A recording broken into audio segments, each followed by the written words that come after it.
In Detroit, there are only 15 items that an inspector can call us out on, fail us on, in a city inspection. But what is happening in Detroit is these inspectors are finding things that aren't on the 15-point list, and they are failing us.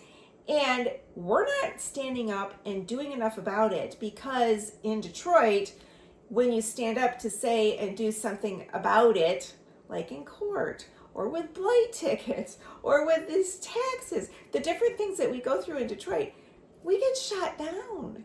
But apparently, when it comes to these city inspections, if we stand up and say something about this, it actually works and it goes better for us. So I'm going to tell you today about how this came up with a driveway at a house of ours and what I learned.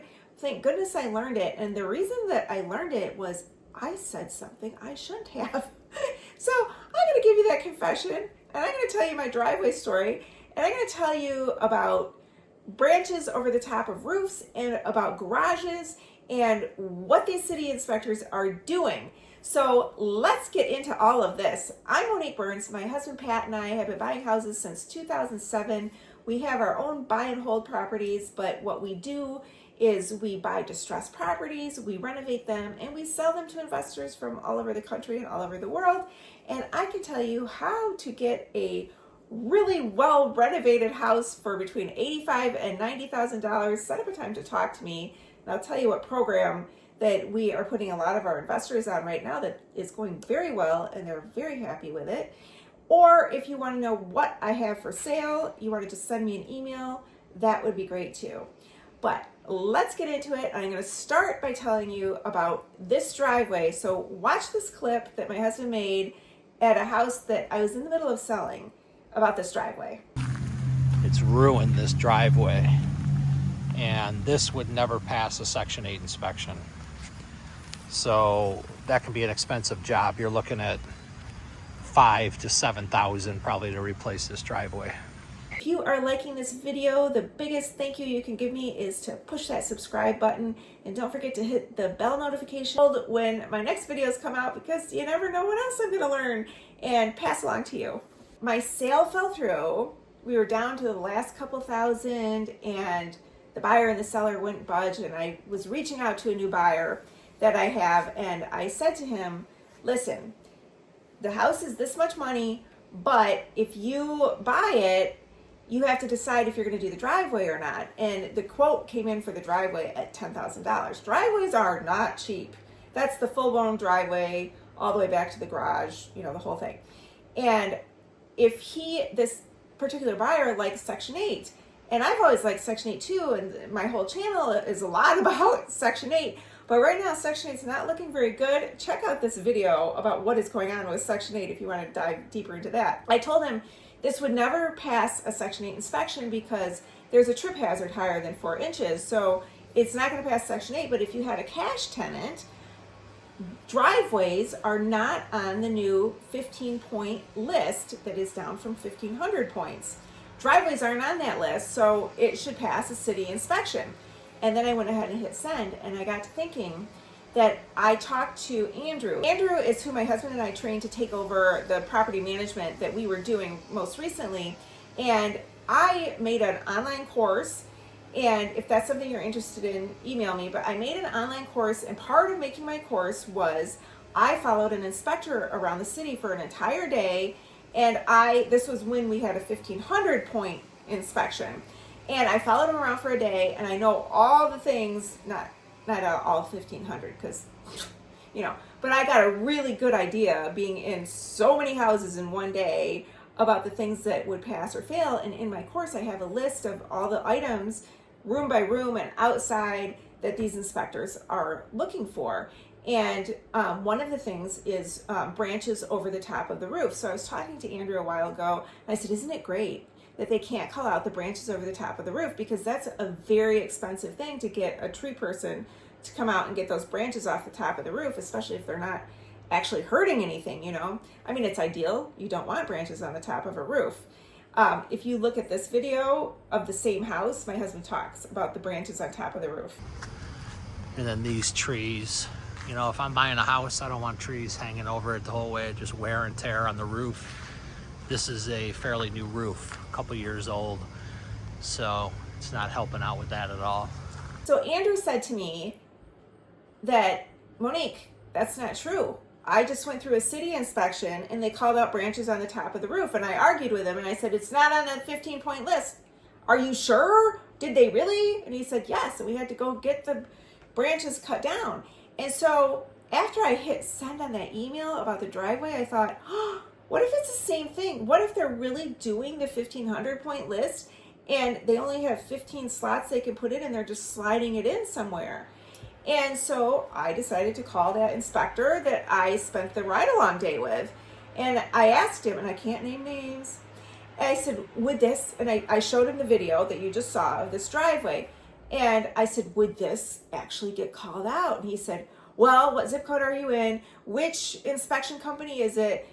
His section that he does in Detroit, he would not have called out a driveway. He says driveway could be completely crumbling and I can't call it out because it's not on that 15-point list. But what's happening is these older inspectors, I can't remember if he said older than 30 or older than 40. It's a matter of perspective, you know.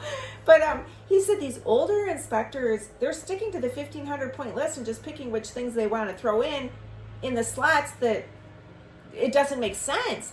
And one of them in particular, rumor has it, he said, this is not verified. I know you make YouTubes, Monique. This is not verified. But rumor has it, one of these inspectors calls out every driveway in the city of Detroit as he hands the person a card with the name of a cement company. Seems kind of fishy, but it's not against the policy of the city to give references for inspectors. But it just seems weird if somebody's consistently calling out driveways that aren't even on the list. So there must be something to be done about it. And so I talked to him about the branches on the roof and I said, well, how are they calling that out?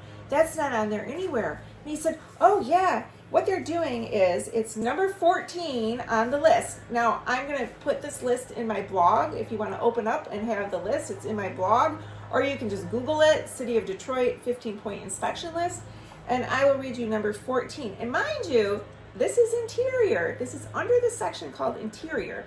Floor, walls, and ceilings are in sanitary condition with no evidence of fungus-like substance or sewage. I'm like, so it's up on the roof. I don't get it. I just don't get it. And he said, well, is it causing damage? So if you want to look at my video here, is it causing damage? It's not necessarily causing damage, but it's going to. So that would be the situation in this particular house. But in another house, how much damage is it causing? And is it making it moldy on the interior? And that's how they're getting away with it? Which brought up the third subject, which is garages. So when we buy distressed properties, sometimes the garage is like sideways and we knock it down. We just get rid of it because that's never going to pass an inspection. And that is on the inspection list in number 1, no major structural defects. So that would be a structural defect. But sometimes they're just like, there's mushy boards in the bottom of it. So we'll replace some of the boards and keep the garage.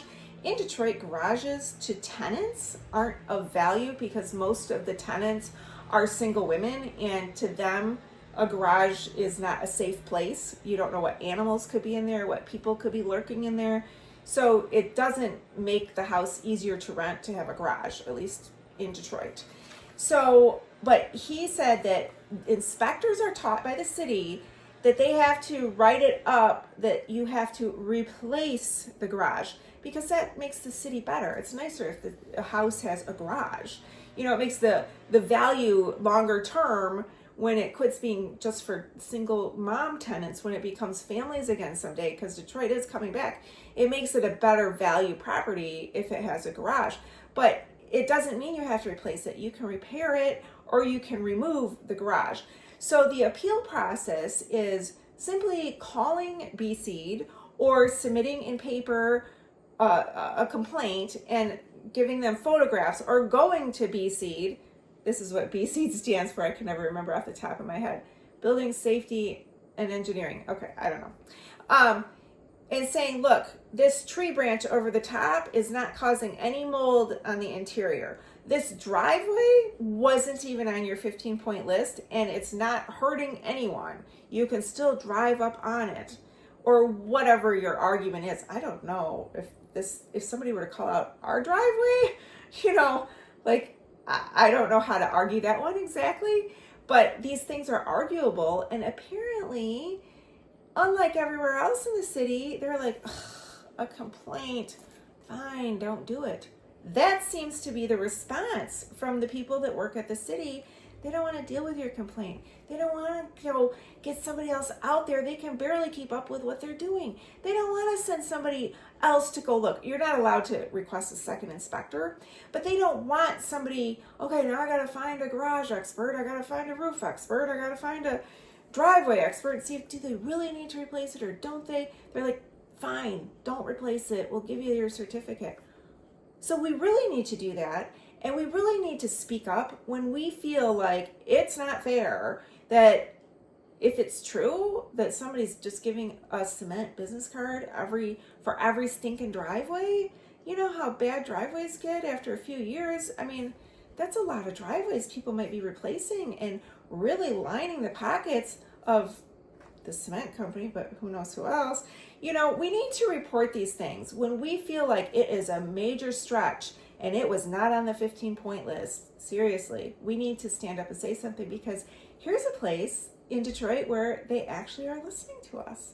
So that's good news. The whole point of the 15-point inspection, there are so many landlords in Detroit that are not getting their certificate of compliance. And last I heard, it was around only 10% of rental properties are even under compliance. And there's this big push to get us all under compliance. And one of the reasons they need us under compliance is for some kind of federal funding. And so they took the 1500 point down to 15 point. But if they hear that these inspectors are still using the 1500 point inspection list and calling out things that make it so unaffordable for us, like a driveway can be $10,000 to $15,000. We got a quote on the driveway on the video I just showed you, and that was $10,000. And it does need to be replaced, and the buyer actually is replacing it. We recommended it replaced.